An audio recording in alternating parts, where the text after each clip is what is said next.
रामलाल, तुम अपनी बीवी से इतना क्यों डरते हो? मैंने अपने नौकर से पूछा। मैं डरता नहीं साहब, बस उसकी कद्र करता हूँ, उसका सम्मान करता हूँ, उसने जवाब दिया। मैं हंसा और बोला, ऐसा क्या है उसमें? ना सूरत अच्छी है और ना ही पढ़ी लिखी है।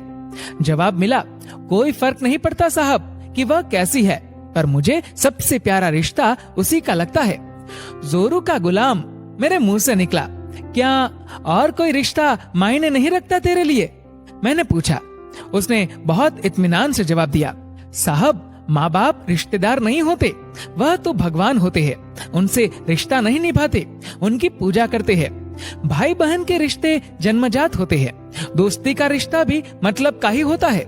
आपका मेरा रिश्ता भी जरूरत और पैसे का है, पर पत्नी बिना किसी करीबी रिश्ते के होते हुए भी हमेशा के लिए हमारी हो जाती है। अपने माता पिता, परिवार के सब रिश्तों को पीछे छोड़कर हमारे हर सुख दुख की सहभागी बन जाती है, आखिरी सांसों तक। मैं अब बहुत ध्यान से उसकी बातें सुन रहा था। वह आगे बोला, साहब जी, पत्नी सिर्फ एक अकेला रिश्ता नहीं है, बल्कि वह तो पूरे का पूरा रिश्तों का भंडार है। जब वह हमारी सेवा करती है, हमारी देखभाल करती है, हमसे दुलार करती है, तब वह एक माँ जैसी होती है। जब वह हमें जमाने के उतार चढ़ाव से आगाह करती है, और जब मैं अपनी सारी कमाई उसके हाथ पर रख देता हूँ, क्योंकि जानता हूँ कि वह हर हाल में मेरे घर का भला करेगी, तब वह पिता जैसी होती है।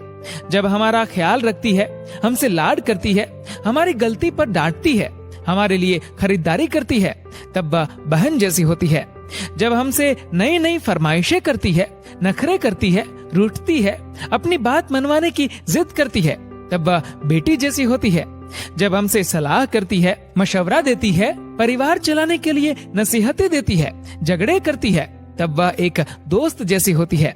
जब वह सारे घर का लेन देन, खरीदारी, घर चलाने की जिम्मेदारी उठाती है, तो वह एक मालकिन जैसी होती है।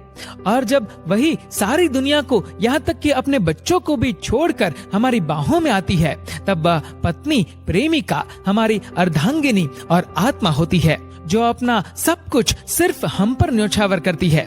मैं उसकी इज्जत करता हूँ, तो क्या गलत करता हूँ साहब? एक अनपढ़ और सीमित साधनों में जीवन निर्वाह करने वाले व्यक्ति से जीवन का ये मुझे एक नया अनुभव हुआ, और वो कुछ ऐसा है कि पत्नी के बीमार होने पर अगर पति सिर सहला दे तो वो गुलामी नहीं होती।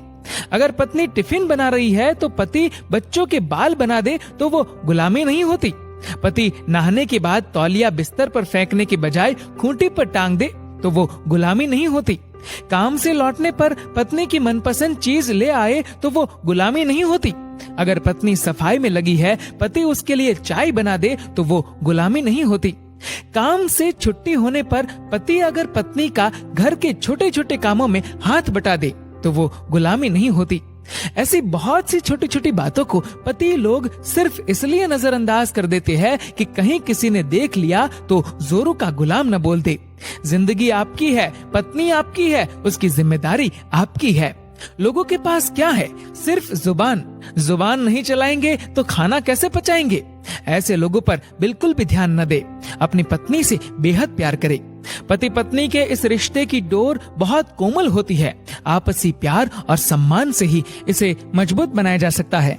दोस्तों, इस वीडियो को लेकर आपकी क्या राय है? नीचे कमेंट करके। डाउनलोड मौज।